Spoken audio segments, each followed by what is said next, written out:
So thank you, Josh, for giving me this opportunity, and everyone really for coming here when the metro is sort of broken. That was okay for me because I just drove. So I'm here for a conference. It's really a standards meeting, project management group, and this is the time generally we are investing. And so I just drove. This talk is meant to be really hour and a half. It can go as long as you want, till midnight. But the last time when I did it, it was about hour and 10 minutes. So, but I'm going to cram it down in half an hour. If there is interest, more questions, we'll see, and time available, we'll see how it goes. So, I did this talk, playing with C Coroutines at the Silicon Valley, the Bay Area Association of C users. The project that really got me into it is this particular standard. So I'm from RTI, Real Time Innovations, and this is the conference or the standards meeting. I'm here for Object Management Group, and we are defining a new standard called DDS RPC, which is request reply. I won't go into much details of DDS because of time. So it's an API for making remote calls. DDS RPC sits on top of DDS. That's what I'm here for. So why should you really care? Why should you even consider listening to this talk? Well, if you write any network programming or any program that involves remote calls, any web app, any embedded systems, or practically actually anything except desktop, and even desktop software these days tends to communicate with cloud and everything.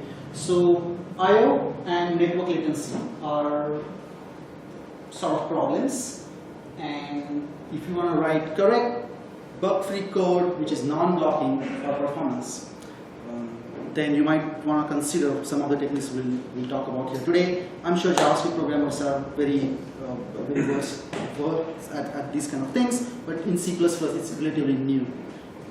So at least I tend to think that way.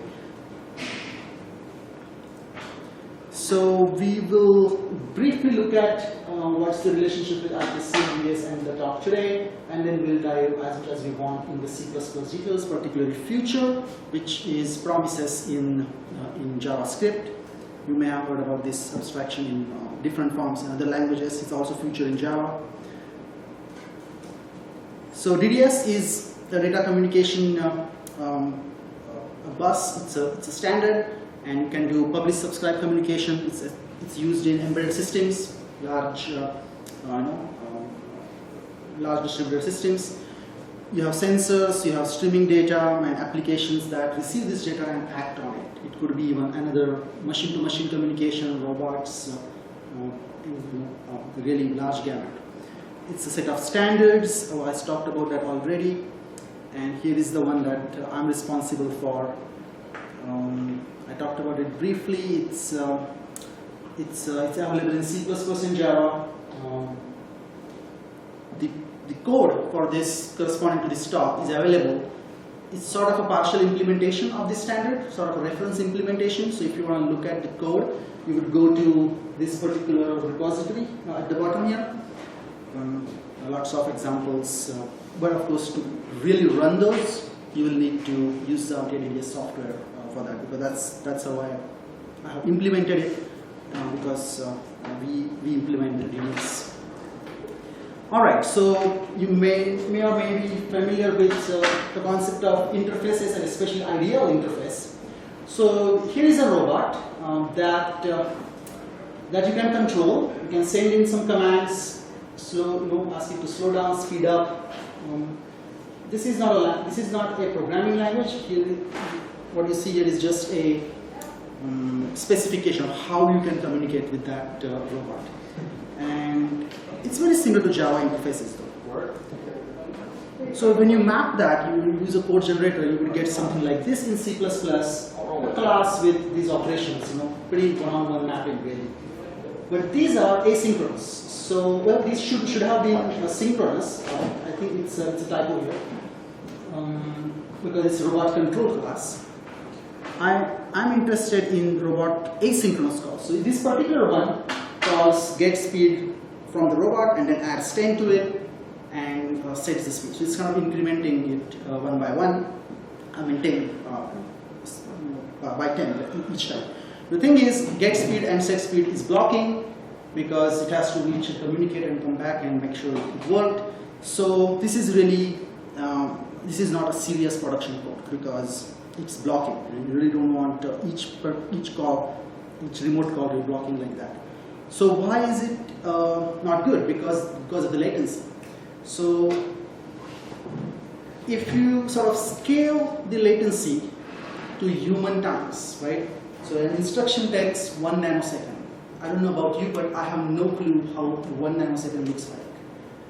So I scaled up. Actually, I got these numbers from a website and I scaled those up. If you're familiar with this course on reactive programming, they talk about this. Let's say each instruction takes 1 second to execute. Then how do the remaining things that take longer look like? It's pretty astonishing, I feel, that reading, let's see, a lock and unlock would take 30 seconds. You know, reading from main memory would take 1.5 minutes. That's just outrageous. And then reading from disk would take 13 weeks to even read whatever, 1 kilobyte of data. And if you were to send this packet to Europe and back, your program would just wait for 5 years, would do nothing but wait.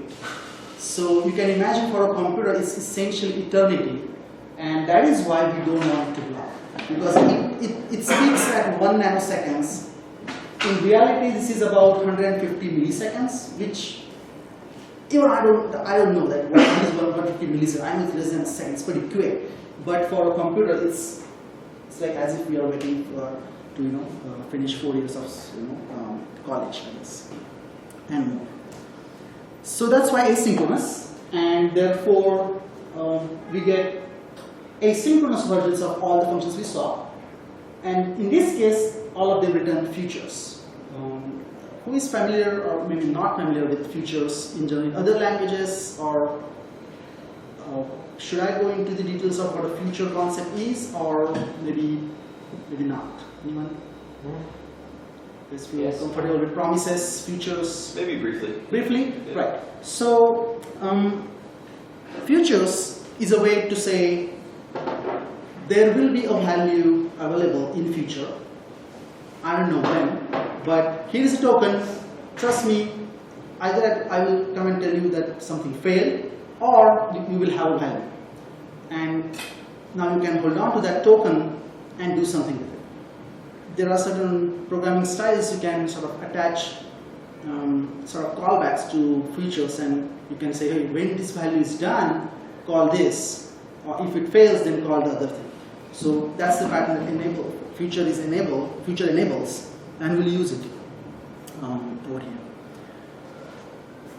So all these functions return very quickly because all they have to do is, hey, here it is, and I'll come back to you a little later. So if you use that in C++ 11, now this is trying to be a little more very specific to C++ now. In C++ 11, which is, I think C++ 14 is the latest standard, C++ 11 is the one before. There is a implementation of future.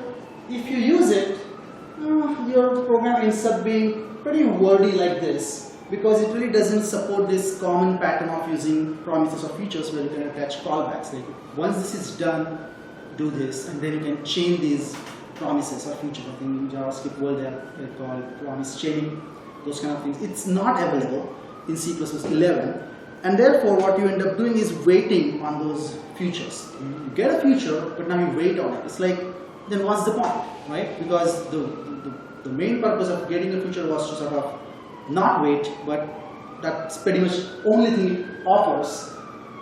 So not good. This is basically pretty much the same thing. Yeah, it sucks. So composable features. Now we're talking about near features that are being proposed as an extension to the standard library. It fits in what's what they call concurrency PS, technical specification in C++ community, in the standards community.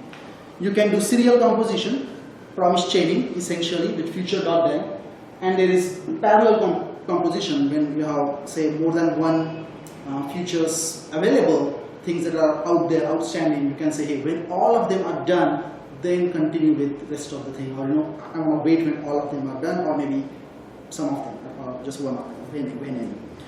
There have been some implementations of it, feature, boost feature, Microsoft EPL. Yeah, there are many well-known implementations. Not standard yet with this .then.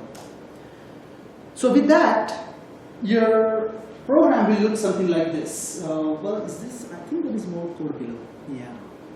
So if you were to use, if you do not want to block and you want to sort of add 10 to this robot speed, right, without waiting, you write something like this. Let me speed up a little bit, because, well, okay, that's fine. So I was thinking of using a different example. But the thing is, so you call get speed and .then, a continuation of that, and you pass in a lambda. So this syntax is for a lambda in C++.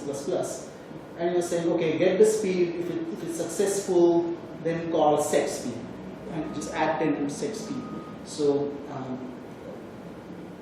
that's another asynchronous call, and the result of that is another future. So you attach another continuation. When set speed is successful, now you're happy that speed was successful. So when you run this program, nothing blocks, and only when the callback is available, the data is available, get speed and others, and set speed in this case, these callbacks will be executed. So this is a completely non-blocking code, and up to some point I thought this is pretty much the best you can do, and I think with composable features in other languages, not a significantly different code can be written unless we have something like await. So that's the real objective here. So if there are any questions, by the way, feel free to ask. Yeah, I'll be happy to answer those questions.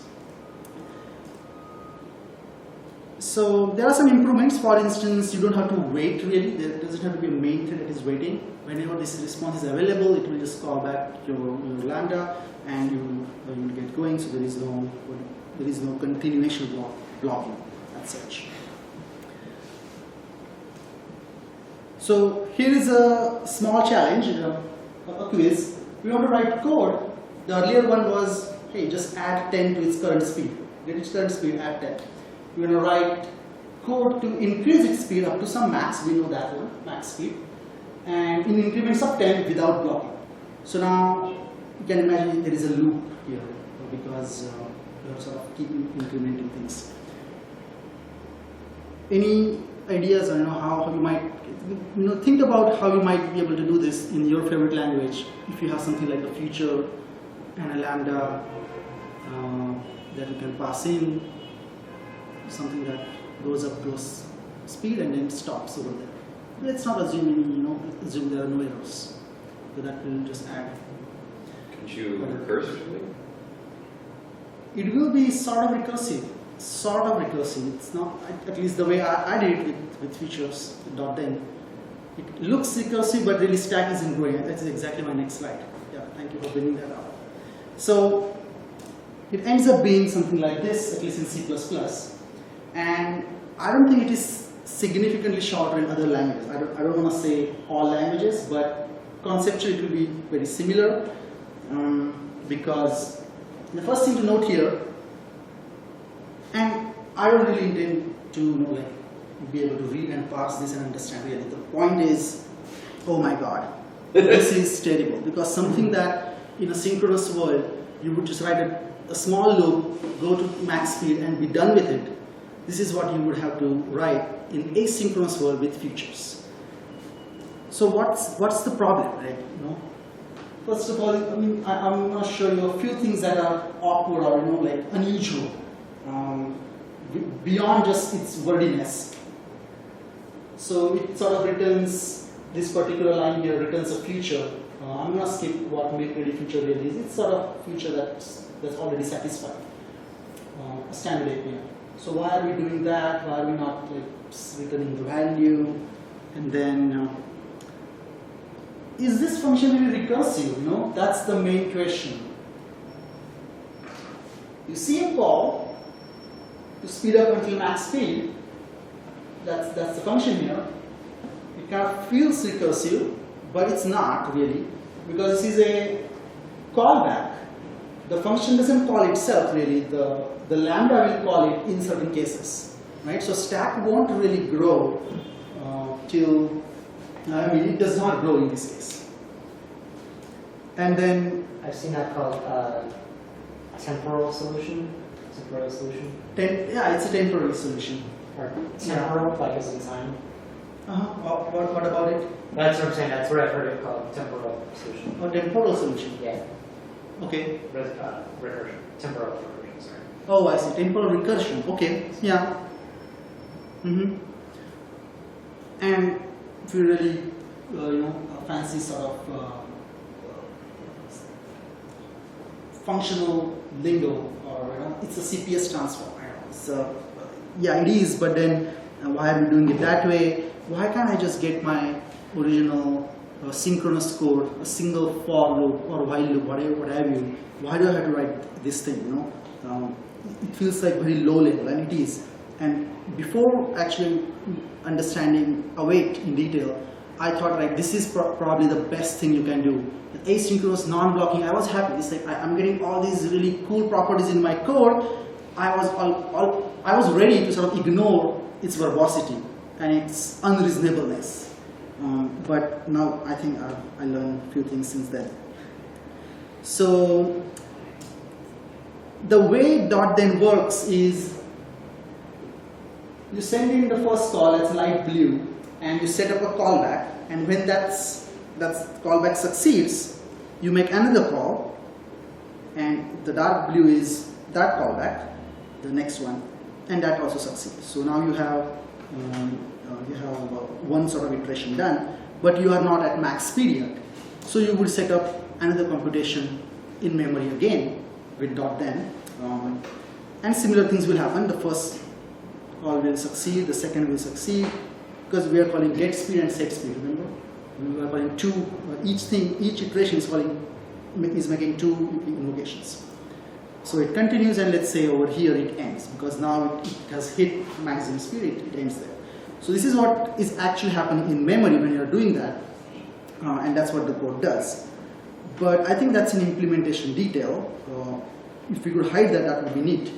So the problem with .then is exactly the control flow is really awkward. There are two things that are off here. First of all, time, because the first callback happens sometime after you send the request, and the second one happens even after that. So there is clearly temporal discontinuity. That's a pretty inherent problem because of latency. We don't want to wait 5 years just to get a reply. But then there is another sort of physical discontinuity and awkwardness, which is the lambdas that you pass in is the functionality that you want to be executed, but it's not contiguous. It's like passing this, passing over here. It doesn't look like a continuous flow of control, and I think that is why it looks very awkward and looks very, very verbose. Any questions on this so far? Why .then isn't really isn't giving me the best possible expressing this, I guess.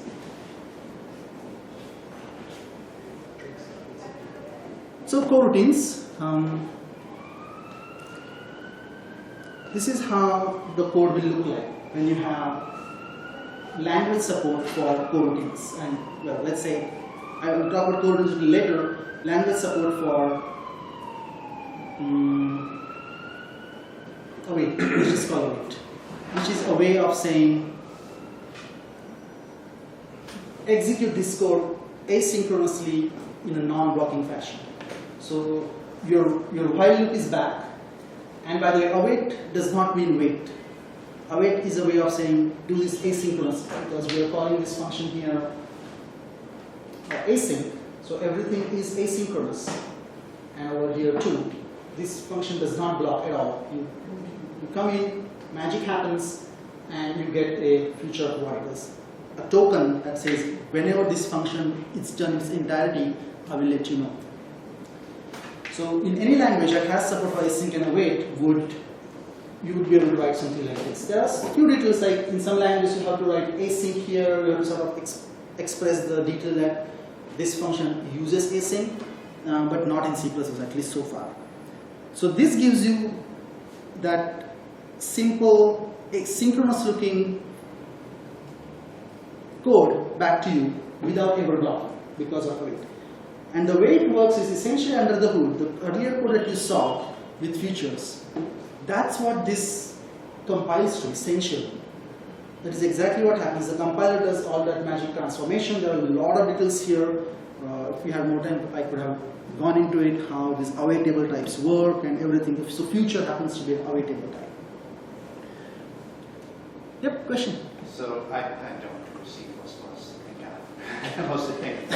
I'm curious, I don't see any return statement there, but that function, if I'm reading it right, looks like it has a return type. So Right. magic?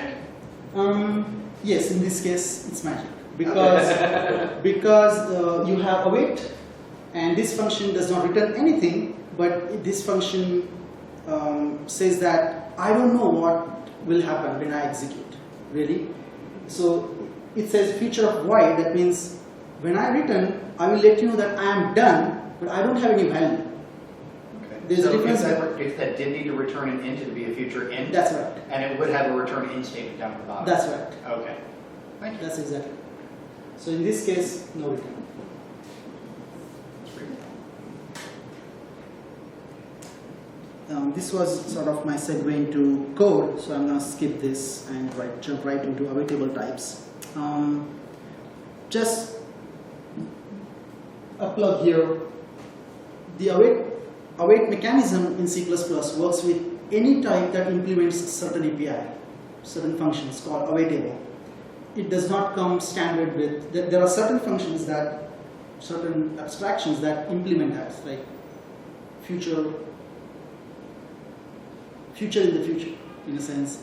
The future that we hope to have will implement that API.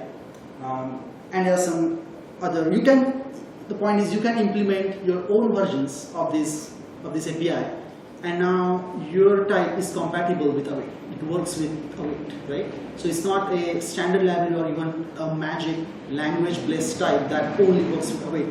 You can come up with as many types as you want, satisfy that protocol, and bingo, you can start using await with it. So you can create, countless things with it, and it has been already pretty helpful for us. And there are other details like promises and await, they sort of work together, and there is API for that, some protocol. And I think the standard body is trying to formalize that and make that standard. So just time check, how much time do I have? You're good. Another 15 minutes? Okay, that's good. That's really good because I'm already at generators. So maybe I could slow down a little bit. Any questions? Any questions on this one? I'm curious about the way that then is implemented. Like, does that automatically spawn a thread or something, or are you just in a thread and it blocks a thread, or? Right. So, well, that really depends on implementation. So in DDS RPC uses its own feature, and I implemented that, which spawns a thread. That's not a requirement. You could have a much more sophisticated implementation like in Microsoft PPL, or Parallel Patterns Library, which has a thread pool and does very, I guess, sophisticated plumbing of multiple features and what gets called with only fixed number of threads. It has its own schedule, basically, right? A schedule. Yeah. And that's the thing, right? Now you can implement your awaitable type, whichever style is the most appropriate for your application. The standard doesn't fit, you can create your own. It's very interesting. I think a lot of other languages just kind of have it baked in. There's only one way to do it. That's right. That's right. And that is, I think, one of the biggest difference between C++ and some other languages that are played with this feature. Huh. So that's neat. Essentially, over here, what happens is when you compile, I don't fully grok the details, but I think that's what's happening. When you see the compiler looks at await, it turns everything that comes after it. It knows that the type returned by this particular function is a feature, it's awaitable. So everything that comes after this turns into a lambda and it calls .then. It takes .then and passes that whole thing. And it's essentially a CPS transform, right? Continuation passing style. And same thing happens here because there is another await. So whatever happens between these two lines, which is an assignment and a comparison, happens in first lambda. You get another feature as a return, and then the rest of the things get attached to it. And then I think something like a recursive call should happen, but I don't know about that. But code that we saw already is perhaps similar. Question? So I saw a bit on the slide ago, you said then has pretty unfortunate stack tracing and whatnot. Yes. So if this gets transformed into a .then, this same thing applies? No, that's it does not, because compiler actually does a lot more work. It's not a just rewrite, right? Compiler is eliminating a lot of intermediate text. It's not a text rewrite at all. So I debug this as well as the other .then style of code. .then just looks horrible. It feels like the stack is growing, and you get async call in the middle. Async call. I have some screenshots too if you're interested. It feels weird, but here it is exactly like synchronous code. Things will happen when they happen, right? I mean, it's not going to jump to the next line right away because it has to really happen. You have to get the call back, but then on human scale, because things are pretty fast, in this example, it just feels very natural, as if it's synchronous code. So if you interrupt a program while it's waiting for the future, what do you see in your debugger? In the debugger, what do I see? I think because in this case, it returned pretty fast, like in 150 milliseconds, even less. I didn't quite notice it, that it is waiting or anything. Sure. Maybe I should add some artificial delay and actually see whether the debugger is waiting or one of those things has to happen. Yeah. Right? It's curious. Or would you get thrown into the scheduler code effectively for the then stuff? Yeah, because it has not come to the next line yet. Yeah. It doesn't even know whether it succeeded or not, right? If it did not succeed, it has to sort of bail out right here and not continue. So, interesting point. Okay, so generators, so the funny thing is, the same mechanism actually ends up being useful for generators. Who is familiar with Python generators? Several of you. That's great. I think it's the same thing that's happening here. Even let's say C# IEnumerable. So IEnumerable interface. You can write yield, and then you just get automatically something that's enumerable. Same thing in C++. It's available in Microsoft Visual Studio as experimental generator. These kind of things are so new in C++. It gives this feeling of a scripting language, but with its performance guarantees of you get this with minimal performance overhead, or in fact it could be faster than handwritten code. The implementer of this feature has a talk in CPPCon. It says negative overhead abstraction, and his claim is using this will actually make your program go faster. Pretty interesting claim over there. So it's just yield. If you are familiar with Python and others, it's not a surprise for you. Conceptually, it's a container that yields things when you ask. The things are not actually laid out in memory, but they are conceptually, you can ask for them and you will get them. In C++, it tends to be pretty common to use an iterator pattern for loops. So hello actually returns a generator, and the for loop works with generator because it has got iterators, begin and end. So it works pretty well with the C++ standard library, because whether you will pass in iterators as a range, and it will go from start to end. That's the common pattern. On that last one, are these one-shot functions? If you were to call it one more time after the D, You can call multiple times. There will be independent instances of generators. with the same instance, does it wrap back around, or does it start at return void after that? So over here, Yeah. it's going to fall through and it's going to end the generator. Yeah, So okay. it will be notified as end. So But if you like below that for loop, if you write hello one more time, what do you get out of it? well, actually nothing. Void? Or would it explode? It won't do anything at all, because when you call hello, it's returning a generator. So it's just some I think function block that's created in memory, and nothing has even begun executing. I see. Only when you say iterator plus plus or get me the value now, only then it sort of resumes and it will produce H. Okay. But till that point, nothing will happen. So it would effectively produce a new generator that you're discarding. So that would, Yeah, exactly. And if you discard that generator, it will take the resources will be cleared. So that works. So I think every time you call hello, I think there should be a dynamic allocation, but that's again implementation. Standard iterator tag. I mean, if you're familiar with C++, this might ring a bell about like I/O is input, just input really. That is input iterator, because you can read things only once. You cannot have an I/O stream go back and forth, like random iterators. So that's how it is. So the generator, you can only go from left to right once, and that's it. You cannot go back because hey, it lost its sort of. It's not its thing really. It's inherently not its thing. So in C++, that means it's an input iterator tag.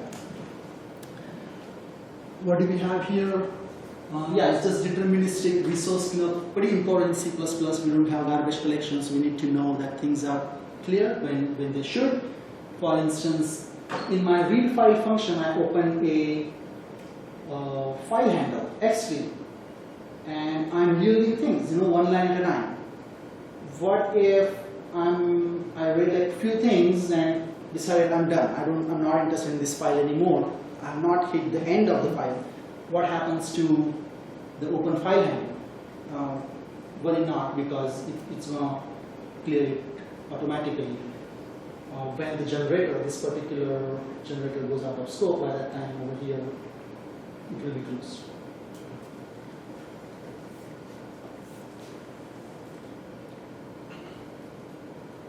Yeah, these are local variables and arguments. In some, you cannot really call generator with, you call this function once, you get a generator. Now you cannot sort of change its mind. Now you have to work with this one generator that you have. You cannot like pass in extra arguments or like in the middle of execution, because the syntax for getting a generator and continuing is different. Right? To get it, we call a function call. To continue, we call plus plus. It's completely separate. So in that sense, there are asynchronous, not asynchronous, asymmetric generators. Recursive generators, it's interesting. The implementation that I played with had some issues with recursive generators. For instance, if this particular program, it calls itself, and it's very funny. It just crashes after some time. I mean, there is some implementation quality issue here also, because this is not something. It's an experimental feature from Microsoft so far. But recursive generators would require some additional machinery, and programming languages that are really good at it have both capabilities generally. We don't see them. Over here, you have to sort of be explicit about it, and that means instead of a generator, you get a recursive generator. So as long as you use a recursive generator there, the compiler is smart enough to recognize and do the right things for it. I should not say it's the compiler, because somehow the recursive generator should have a protocol, some expected API that compiler uses to make sure the recursion will work. It's not excessively init. It's really not compiler. Compilers and types work really well together. I think that's an important take-home point that I took when I realized that it's a really nice marriage of types and compilers. So you could use generators with STL, standard template library, because generator is simply a lazy container. It produces values on demand. You can also compose them in many languages. I think Python, I'm sure Java Streams API is sort of a composable API on top of effectively lazy lists. So that pattern is also applicable here. And in C++, you would use a library for that, especially called range v3. There are many variants, but range v3 is something that is pushed for standardization. I think it's ONTS or library proposal. And range v3 is meant to be a range library, and you don't know what range comprises of. Maybe it's inline in memory, or maybe it's lazily produced via anything else like generators. So you can easily plug generators into range, and you can do map and filter, reduce, all those things. Range v3 goes a lot of detail. It's very similar to IEnumerable API and link style combinators. I did not play with range, so I just use my own generator library that does this sort of composition. Again, this style, something that you might take for granted in your languages, is extremely new in C++ world. I don't know, people get sort of thrown back when they look at map and filter like this. It's like, what is happening here? Why should I even do this? Why not for loops? In C++, depends on sort of the community, but I think it's fairly new. I mean, we don't have anything like this till now, right? And range v3 is the first time we're considering things like map and filter as a standard library. People have been doing this as open source things, but not as a standard. So that's it. I think if you know that these kind of things exist, well, we can do that in C++ too. It will be as simple as that, because you are perhaps map and filter. Ruby and Python. So, any question? So this is interesting. The ability to sort of, the lazy container, ability to go, walk through this, container as push or pull, I don't think I'm saying it's right.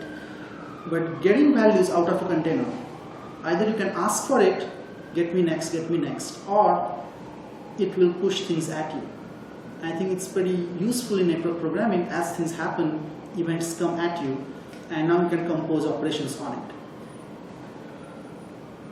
To me, it was pretty much a revelation that it is completely orthogonal to generators. Like you can think of generators in both styles.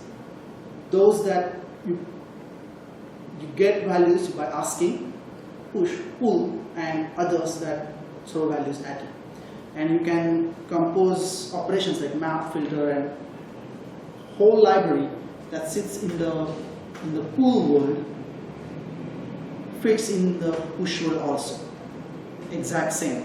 Only difference will be that the values will come at you as they have, and it becomes pretty powerful because of that. It essentially boils down to stream processing, and I'm pretty fond of that. I heard another talk at CPPCon regarding that. So this is what it's trying to say that over here.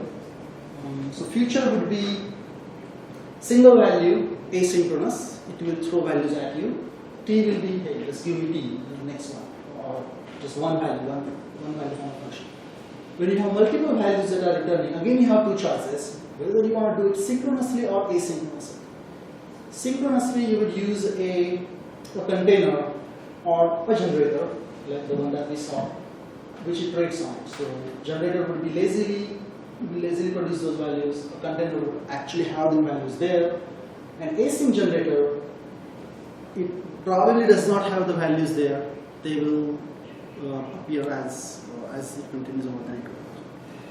And that's basically it. So there is a standard paper that's been considered by the committee, which is resumable functions in C++. There are lots of videos as well from Microsoft folks on this particular topic. Is a good paper if you're interested in this. And that's basically it. Yes. Thank you. That's awesome. Any questions? So the DDSRPC project that you're Yeah. working on, Mhm. that's where you're applying a lot of these things in practice. That's right. Yeah. So I spoke about that at the beginning. So when you look at an interface, it turns out C++ sync and async classes for each, and the async functions will return future, and now future implements this awaitable interface, await ready, await resume, couple of three functions. Then now you can start using await, and you have fully asynchronous but beautiful in a sense like regular looking code. And the examples are actually working examples with DDSRPC, right? I mean, they are just simple examples, but the fact that it works asynchronously is what makes it really the cool part, I think. So I wrote a thing in Ruby that lets you effectively run a web service over AMQP. And I had to do a lot of faking to make the client treat it like it was a synchronous RPC call effectively. Sounds like very similar to what you did, what you're doing there. But is it synchronous? Asynchronous. It reads synchronous on the Okay. client on how you're programming it. And in fact, the client does actually treat it synchronously because Ruby, but but it's actually fundamentally an asynchronous system because it's AMQP. Okay. So it's a pub subsystem. The thing is, I mean, if you have to somehow wait for a reply to come back, and if that's explicit in one way or the other, then I would say it's synchronous because programmer is aware of the wait part.